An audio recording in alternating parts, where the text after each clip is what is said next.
Dios los bendiga rica y abundantemente. Sean todos bienvenidos a su canal, un mensaje de Dios desde Canadá. El tema que quiero compartir con ustedes lleva como título Sentimiento de culpa, dependencia emocional con la víctima. Quiero leer el Salmo capítulo 51, versículos del 1 al 2, y dice así la escritura, honrando a nuestro Dios: Ten piedad de mí, oh Dios, conforme a tu misericordia, conforme a la multitud de tus piedades, borra mis rebeliones, lávame más y más de mi maldad y límpiame de mi pecado. Gloria al Señor. Quiero agradecer a Dios que me permite dirigirme a cada uno de ustedes y espero que este mensaje sea de bendición para sus vidas. El sentimiento de culpa es una emoción que se experimenta cuando la persona cree que ha hecho algo mal o que ha fallado a sus propios valores o a los demás. Esta emoción puede surgir de acciones, pensamientos o incluso de cosas que no hemos hecho, pero sentimos que deberíamos haber hecho. La culpa puede ser útil si nos lleva a reflexionar y a aprender de nuestros propios errores, pero también puede ser dañina si se convierte en un peso emocional constante. Los sentimientos de culpa pueden manifestarse de diferentes maneras, tanto a nivel emocional como físico. Por ejemplo, la persona entra en ansiedad, entra en nerviosismo, entra en tristeza o en depresión, siente remordimiento y puede tener pensamientos negativos de autocrítica sobre sí mismo, sobre sí misma, y también la persona siente vergüenza al sentirse expuesta o temer el juicio de los demás por sus acciones.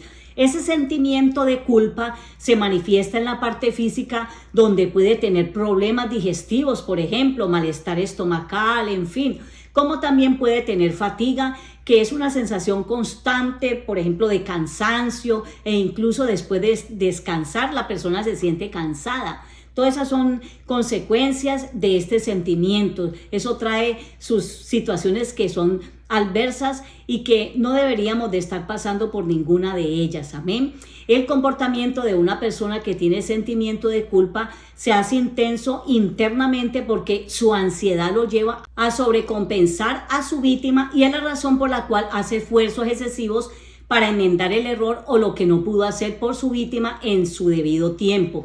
A veces esos esfuerzos son innecesarios o perjudiciales para él mismo y entra en un cuidado excesivo con la víctima, viviendo muy pendientes de ella para que no sufra más. Quieren evitarle el sufrimiento a toda costa. La persona que tiene sentimientos de culpa mantiene una atención constante con su víctima, ofreciéndole ayuda e incluso más allá de lo que normalmente harían, para que la víctima se sienta segura y protegida. Por ejemplo, un padre que no pudo criar a su hijo o a su hija, por la razón que sea, al pasar de los años se reencuentra con él, con ella, amén, y al verle se le despierta el amor paternal de una forma desbordante, que ese padre quisiera, si fuera posible, regalarle el mundo entero a su hijo o a su hija, con tal de verla contento y feliz, no importando si le toca sacrificar tiempo, si le toca sacrificar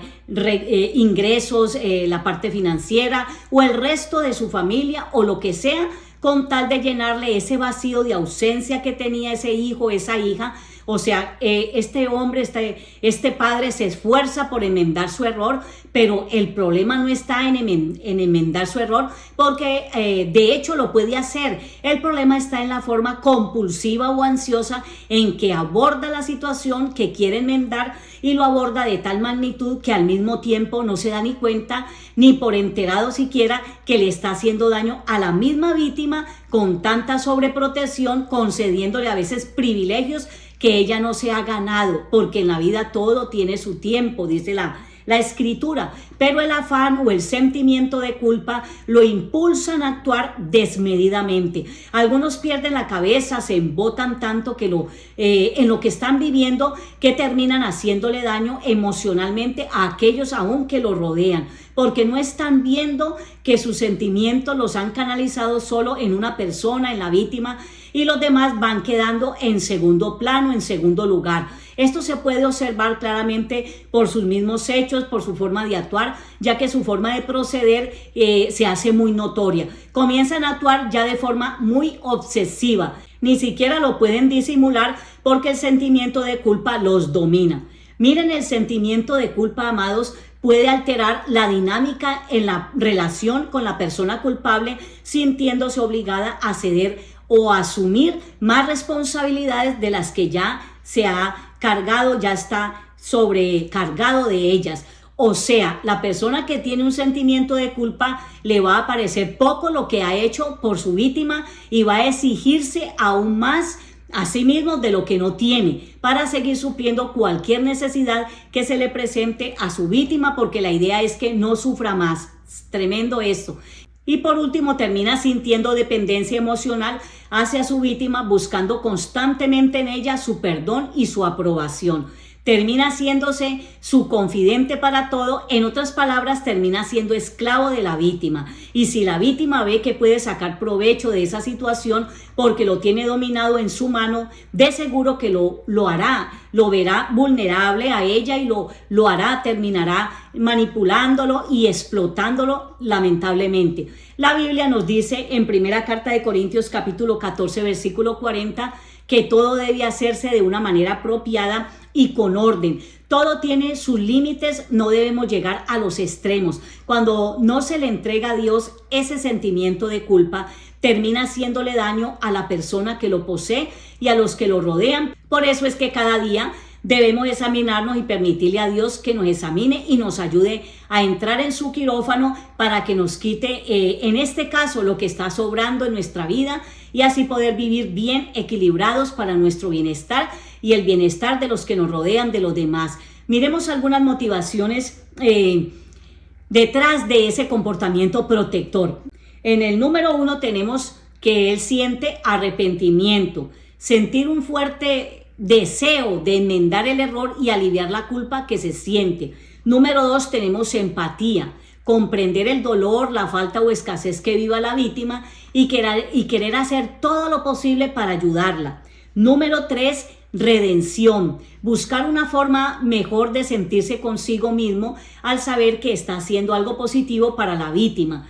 Así que es importante encontrar un equilibrio y asegurarse de que el comportamiento protector no se convierta en una carga para la víctima ni en una forma de evitar enfrentar la culpa de manera saludable. A veces se puede hacer de la forma más práctica y sencilla, como hablar abiertamente con la víctima y ofrecer una disculpa sincera. Puede ser más efectivo y beneficioso para ambas partes. En la Biblia hay personas que experimentaron sentimientos de culpa en diferentes circunstancias y vamos a ver algunos ejemplos rápidamente. En el número 1 tenemos a Adán y Eva. Génesis capítulo 3, usted puede leerlo allí en su casa donde usted se encuentre.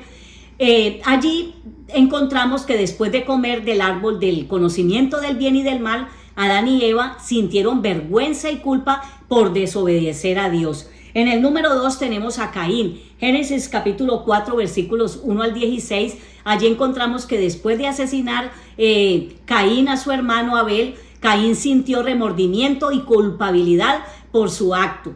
Número 3 tenemos al rey David.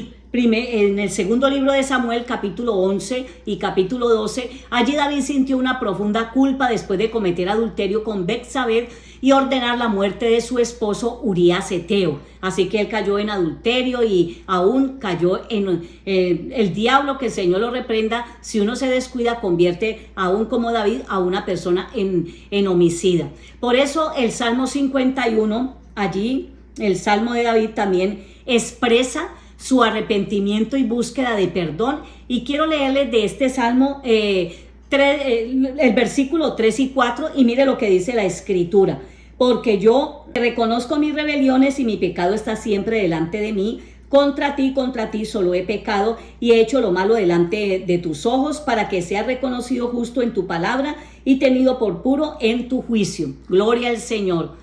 Aquí vemos en este Salmo 51 un ejemplo de su profundo arrepentimiento y deseo de recibir el perdón de Dios. En el número 4 tenemos al apóstol Pedro. En Mateo capítulo 26, versículos 69 al 75, aquí el apóstol Pedro, después de negar a Jesús 3 veces antes de su crucifixión, Pedro lloró amargamente por su falta de lealtad. Allí sintió ese sentimiento de culpa.